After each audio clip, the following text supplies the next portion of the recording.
찬바람 불 때 가장 맛있어지는 채소인 무는 기온이 내려갈수록 시원하고 달큰한 맛을 내기 때문에 가을무가 가장 맛과 영양이 좋은 것으로 알려져 있습니다. 무는 10월에서 12월 사이의 제철 채소입니다.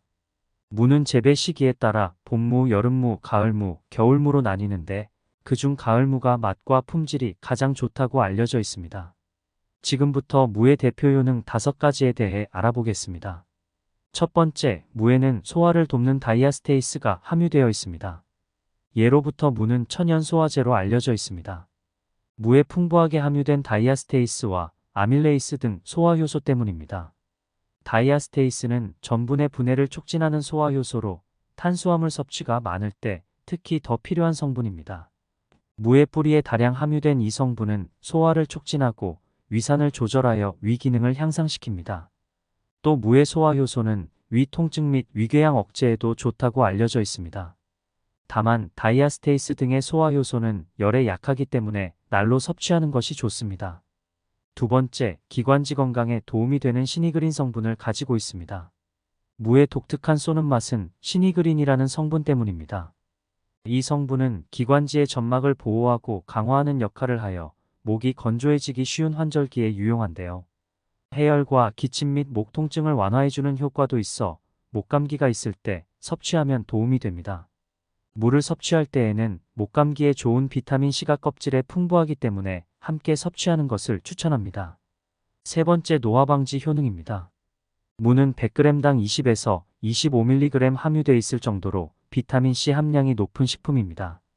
비타민C는 멜라닌 색소의 침착을 억제하고 활성산소 생성을 막아 노화를 방지해줍니다. 또 콜라겐 합성을 촉진시키는 효능도 있습니다. 콜라겐은 피부의 중요한 구조 성분으로 작용하며 피부에 탄력을 부여하고 촉촉함을 유지하는 데 기여합니다. 피부가 적절한 양의 콜라겐을 가지면 보다 탄력 있고 매끄러운 피부결을 유지할 수 있습니다. 네 번째, 항암 효과입니다.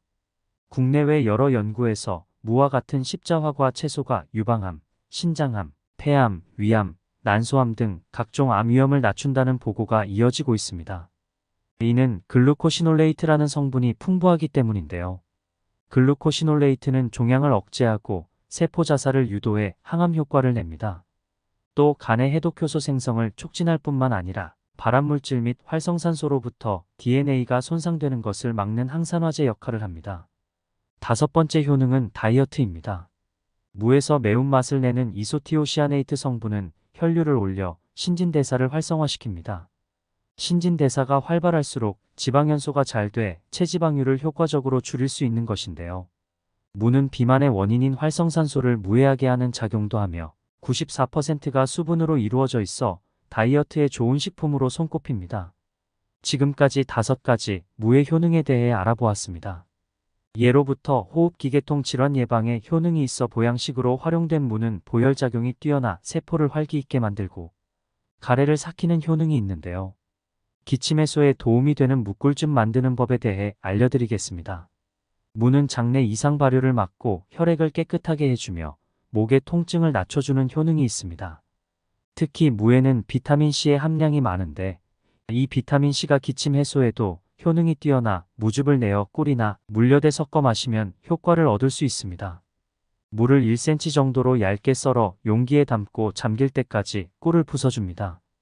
이후 3일 정도 지나면 무 수분이 빠져나오면서 꿀과 섞여 절여진 무즙이 약효를 내게 된다고 합니다. 이 즙에 뜨거운 물을 넣어 마시면 가래와 기침이 말끔히 낫게 됩니다. 동의보감에서는 무의 효능에 대해 오장의 나쁜 기운을 씻고 체기를 없앤다고 했습니다. 본초 강목에서는 소화를 촉진시키고 독을 풀며 오장을 이롭게 하고 담 제거와 기침을 그치게 하고 각혈을 다스리고 속을 따뜻하게 하여 빈혈을 보한다고 무의 효능을 자세히 설명하고 있습니다. 지금부터는 무를 활용한 조리법에 대해 말씀드리겠습니다. 첫 번째, 무는 고기 요리에 잘 어울립니다. 특히 돼지고기나 소고기와 함께 볶음이나 찜 요리에 활용할 수 있습니다. 무를 고기와 함께 조리하면 고기의 풍미가 더해지고 무는 음식에 신선하고 산뜻한 맛을 줍니다. 두 번째, 전골 또는 국물 요리입니다. 무를 전골이나 국물 요리에 추가하면 고기나 해산물의 풍미를 높이고 국물에 무의 감칠맛이 더해집니다. 특히 물을 쓰지 않게 손질하여 넣으면 국물의 맛을 부드럽게 만들 수 있습니다. 세 번째는 무침 또는 겉절이입니다. 물을 양념에 절여 무침이나 겉절이로 만들어 먹을 수 있습니다. 간장, 고추장, 마늘, 소금 등과 함께 어우러져 맛있는 반찬이 됩니다. 무생채에 굴을 넣어 섭취하면 영양도 좋고 맛도 좋은 별미 음식입니다. 네 번째는 찌개입니다. 물을 찌개에 넣어 감칠맛을 높일 수 있습니다. 물을 넣으면 찌개의 시원한 맛이 돋보이며 특히 무된장찌개나 무김치찌개는 대표적인 예시입니다. 다섯 번째는 무부침개, 무전입니다. 무의 생생한 맛과 전의 짙은 맛이 어우러진 추억의 맛을 느끼실 수 있습니다. 무를 썰고 밀가루를 넣어 프라이팬에 부치면 온 가족이 맛있게 먹는 겨울철 간식으로 제격입니다. 지금까지 무의 효능과 무를 활용한 음식에 대해 말씀드렸습니다. 겨울 음식 중 하나인 무는 특유의 분해 효소가 음식의 소화 흡수를 촉진하여 몸을 따뜻하게 하는 데 일조합니다. 때문에 추운 겨울을 나는데 도움이 되는 채소입니다. 특히 겨울에 기침이나 가래로 고생하시는 분들이라면 무를 꾸준히 섭취해 보세요. 목과 기관지에 좋은 무로 영양 가득한 겨울을 보내시길 바랍니다. 오늘도 영상 시청해 주셔서 감사합니다. 건강하세요.